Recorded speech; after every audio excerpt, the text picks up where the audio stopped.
Welcome to A Better HR Business, the podcast that looks at how HR consultants and HR tech firms grow their businesses and how they help their employers to get the best out of their people. Remember, for show notes and downloads, go to www.getmorehrclients.com/podcast. That's getmorehrclients.com/podcast. Okay, let's get started. Hello, welcome back to the show. Great to have you along. I am delighted to be speaking today with Geraldine Butler-Wright. Geraldine is the founder of an amazing business, RorCas, which is RorCas.com, and she is the Chief People Officer and founder of the business. And we're going to dive into all that she's accomplished and plans to do in the future as well. But firstly, Geraldine, thank you very much for joining me today. Thanks very much for having me. It's lovely to be on this side of the podcast seat. So it's very nice. Yeah, so I think it's a lot easier and a lot more fun when you're asking the questions, but what's it like today on the other side? I'll let you know at the end.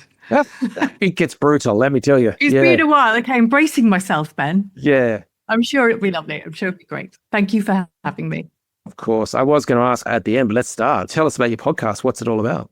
Yes, it's called People and Pioneers, and it's having conversations with interesting founders, scientists, thinkers, investors about how the people part has been really integral to how they have built their career, their businesses, their investments, and sharing some of their lessons learned so they can share those on to other founders, investors, etc. Really proud of it. Top 20% globally, listened to in 21 countries, 5-star ratings.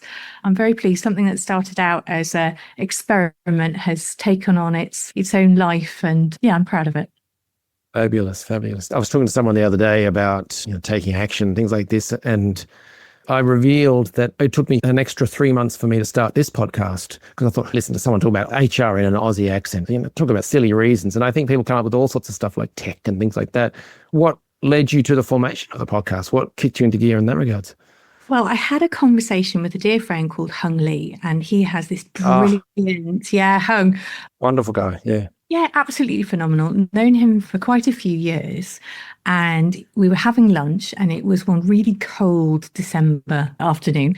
And he said, gee, why don't you just start a podcast? I was like, podcast for me? Really? I don't know. He's like, yeah, just give it a go. My background is in recruitment, so I love asking questions. So it's quite sort of a natural progression in many ways. And I'm curious and interested in how founders and investors and interesting people think and how it's influenced their lives. So once I got over that, podcast, me, to just do it, just jump in and do it. I'm fortunate enough to have a lovely network of people who I could try it out with to start. A lot of the people I know on the podcast, they're friends, and that helped build that confidence and ease into going into it. How about you? How did you find those sort of first guests? I forget the order, but I think the podcast followed or just preceded when I ran an HR conference. Got about 1,000 people along for it, more in the HR consulting space. But yeah, I agree with you. It's fabulous. There are different ways you benefit. One is I think you get to clarify your own thinking on things. You probably found that, I suspect, and we'll get into what you do and how you do it. But I suspect it helps you clarify your processes, your opinions on HR processes or whatever it may be. It also lets you learn from other people, so you stay sharp.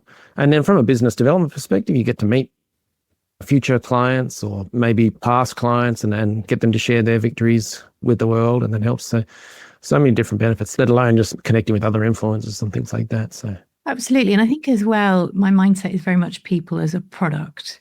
So I see when I have conversations with that group that you're doing your discovery, you're doing your user research, you're aligning on what do these founders or investors, what do they really want right now, rather than presumption.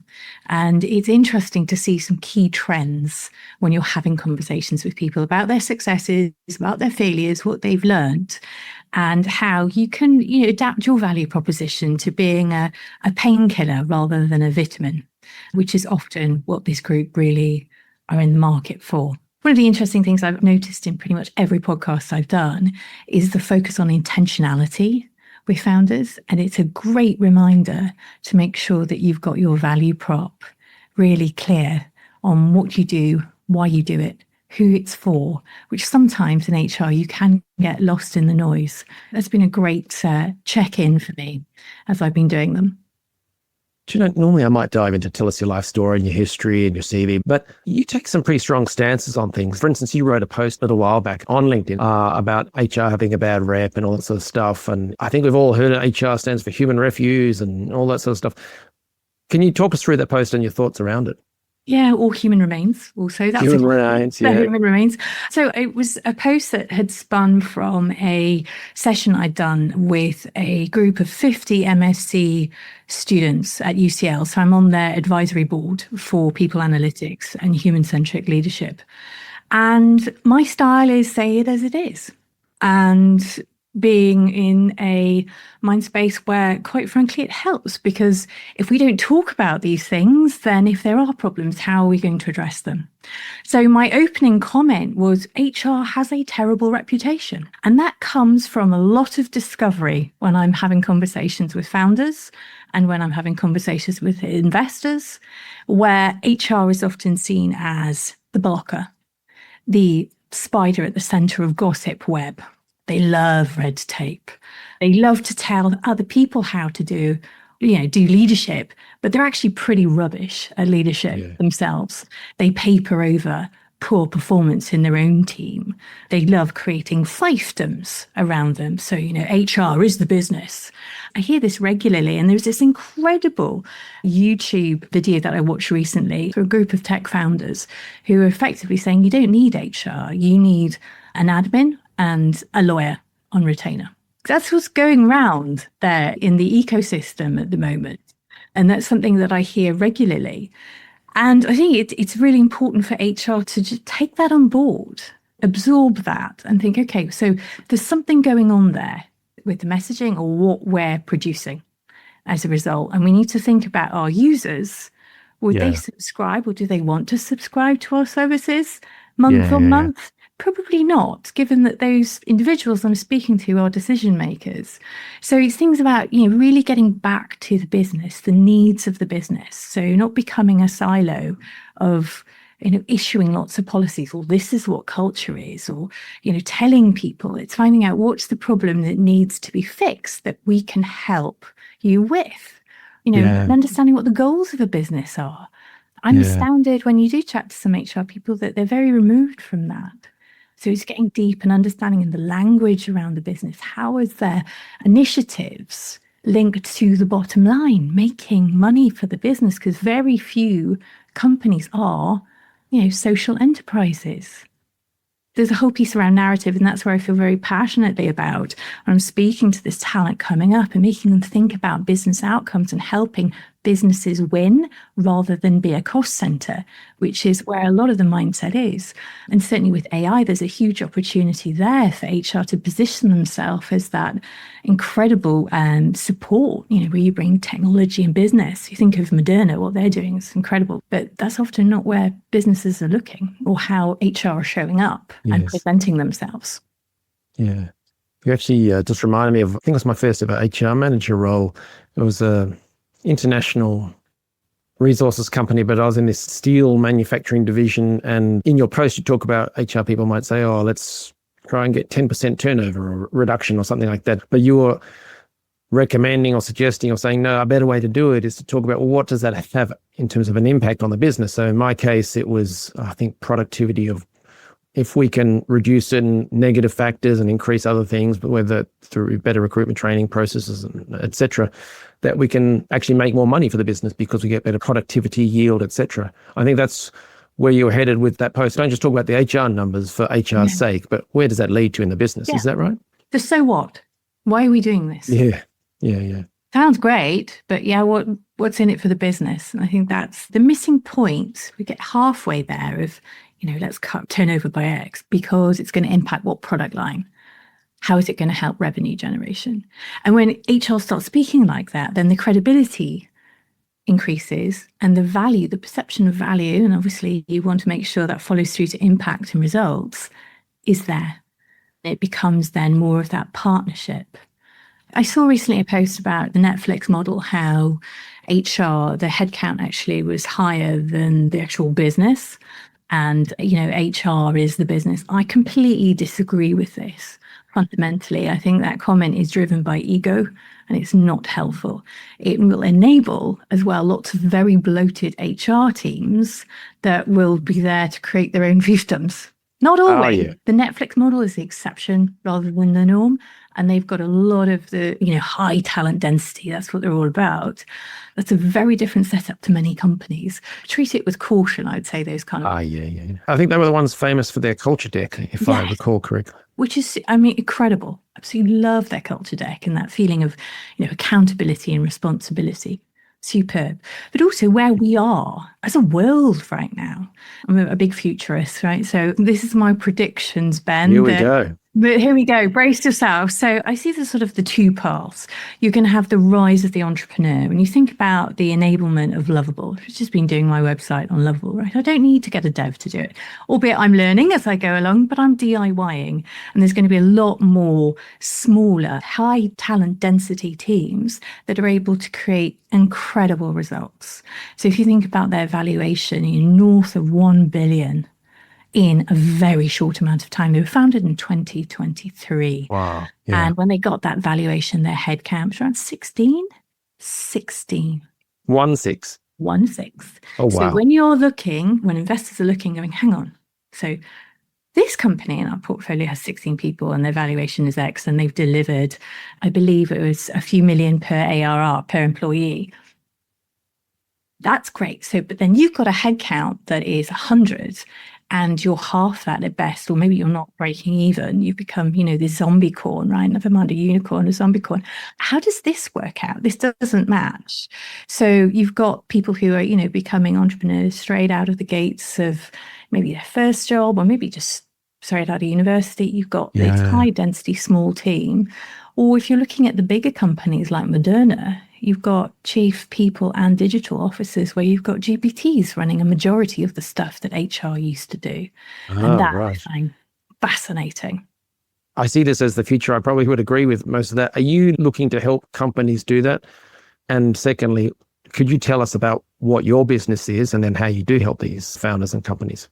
Sure. So I help build or reset tech companies. So anywhere from your 0 to 1,000 employees in a year to going in after the business has maybe pivoted, or perhaps they haven't scaled in a sustainable way, and resetting the business so then they can grow again in a way where they can wash their own face effectively. There's not such a chew on runway, and they're able to survive the turbulent times, which are, I think, going to be around for a while longer. So a few of the things that I do there are organizational design, so saying restructures. There's lots of new fancy words for restructures, but ultimately it is what it is. Doing it in a way where people don't end up with PTSD and the brand is impacted as well. Also looking at culture and values, establishing what those are, hiring for high talent density, and also those high performance teams, and the AI transformation piece as well, getting people brought along on that journey as companies naturally evolve. So my background is predominantly fintech, health tech, AI, SaaS. I'm also a qualified executive coach, and my sweet spot, I love helping those leaders, high potential, actually go into those C-suite, those high-level roles, rather than just throw them in and hope it helps. I'm an executive coach with Chief Product Officer track, Women in Product, and also I work with VC's Zinc VC as a founder coach for them. So that's my background, anywhere from seed to Series D. So I'm a bit of a Swiss Army knife when it comes to these things.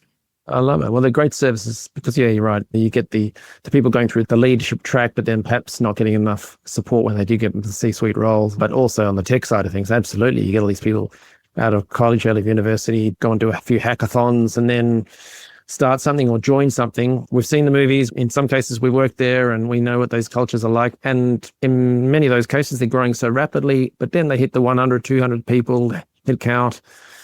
And then they need to turn into a proper business, and that grinds to a halt in certain ways, and the culture changes. So there's a lot of things going on there, and that's what you help with. Is that right? I do.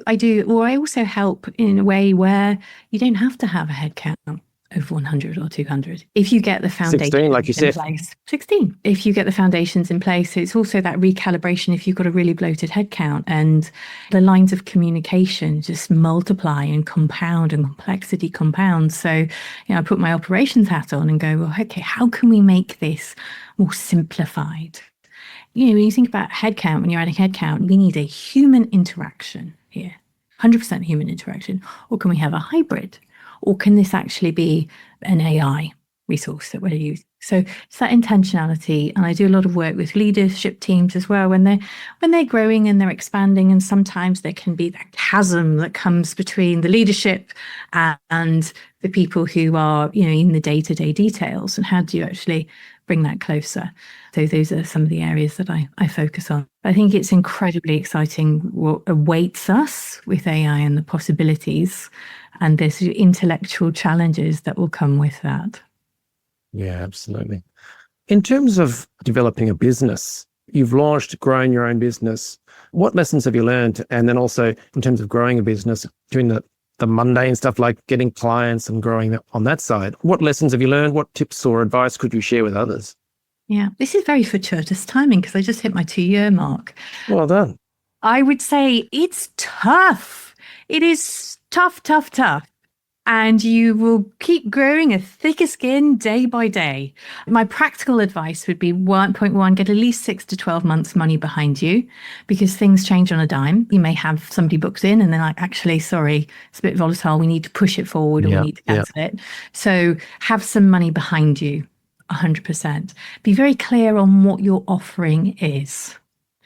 Network strategically. So go to different groups, different talks where you're going to have your users, your people that are going either to sort of help spread the word or what you're doing or potentially to partner with you.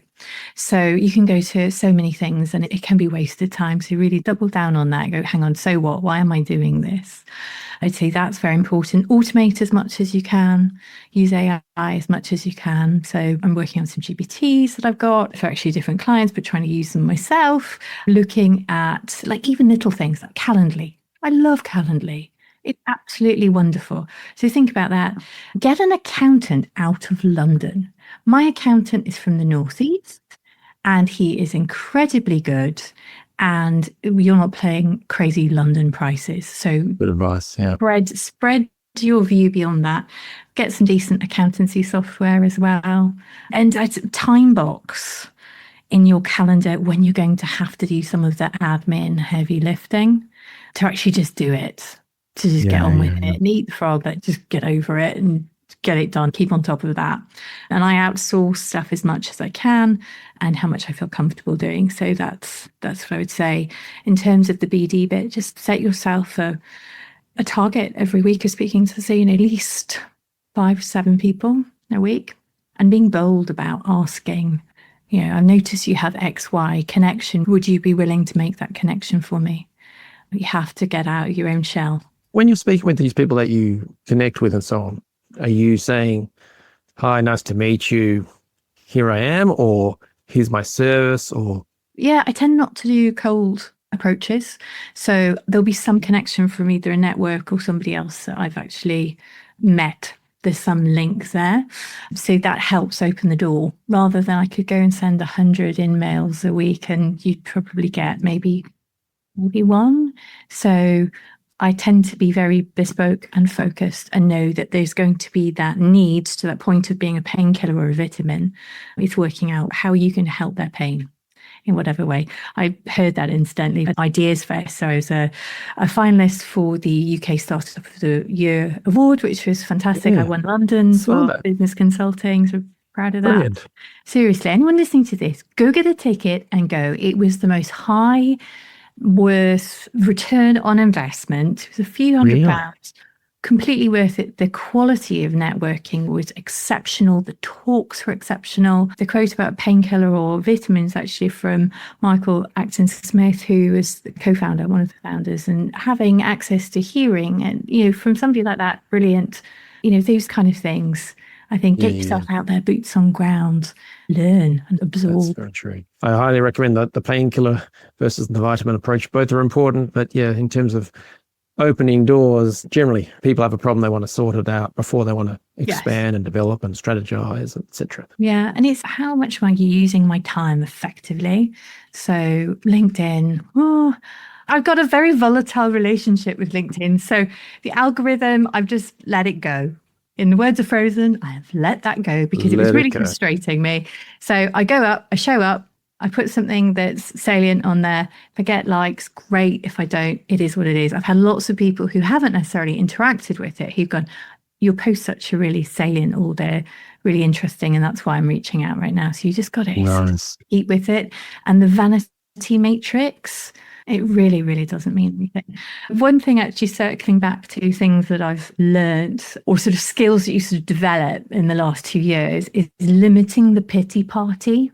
So the pity party is, I'd say, when you just get some bad news, right? You get disappointed and you were hoping something turned out and then for whatever reason it didn't turn out. And it can be a real punch in the gut. So get a mechanism in place. I allow myself an hour. I time box this 1 hour. I go for a walk. I have a coconut latte, and a cinnamon swirl, and I'm back in the game because wallowing about it is not going to help move the needle forward. You grieve it. And then you move on because that is what's going to get you the next job, the next engagement. So yeah, you can't join the pity party for a long time. And echo chambers as well. Be careful of the echo chamber of, founders are rubbish or they don't appreciate us and blah, blah, blah. Just take it for what it is. Be really careful with that and focus on how you can add value rather than just getting in this HR cul-de-sac of self-pity, quite frankly. There you go. There's my directness coming straight at you. It came through. But on that point, sometimes I see people associating in groups where they're all getting small bits of business here and there, and there's not a lot of challenge or not a great market to be in, but they're hanging out with other people who are doing the same. It's a choice, right? You make your choices. So I can't say do this or do that. All I can do is share experiences of what's worked and what hasn't. To me, the pity party doesn't work because it just drags me down. And I'd rather be more future focused and on to the next thing. It depends where you want to, quite frankly, put your energy and place your bets. Absolutely.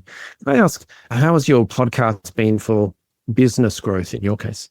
It's been good. It's been good for having conversations that lead on to other conversations. I don't look at it as a money generator per se. I see it as an opportunity to reconnect with people and to see where it goes, really. I don't spend a crazy amount of time on it, but the value it's given me is worth the effort that's put in.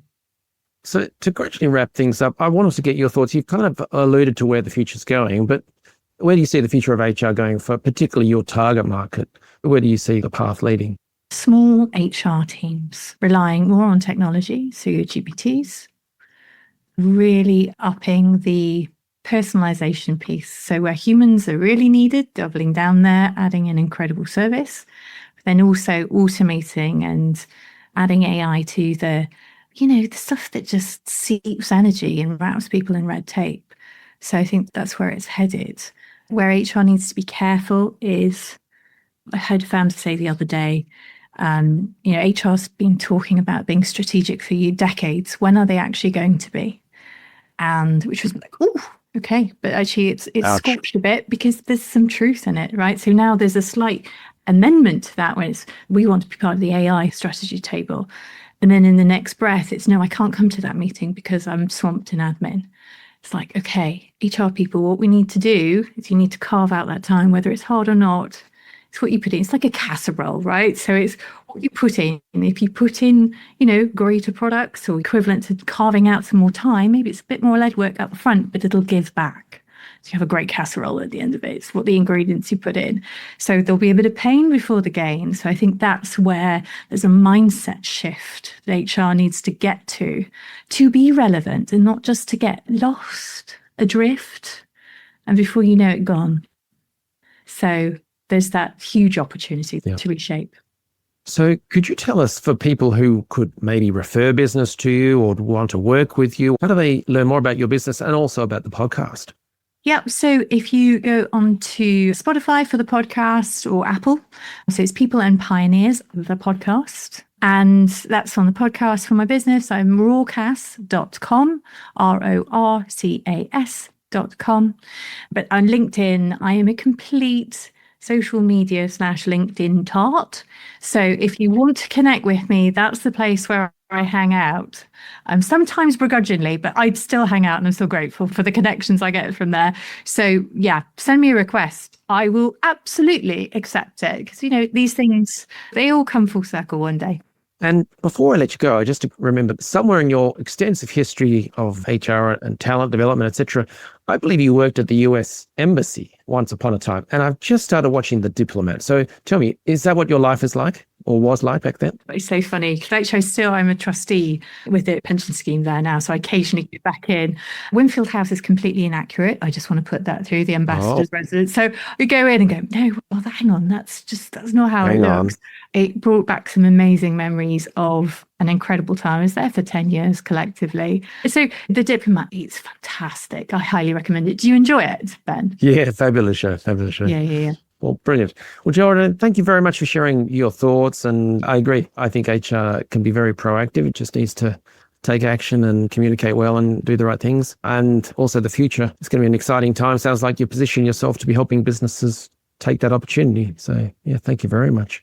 It's now or never. Thank you very much for your time today. I really appreciate it. It's been wonderful chatting with you. Thanks for joining us today on A Better HR Business, the podcast that explores the world of HR consulting and HR tech businesses. For show notes and downloads, go to www.getmorehrclients.com/podcast. That's getmorehrclients.com/podcast. Remember to subscribe and share the show with any friends who are busy growing a HR business. Thanks, and see you next time.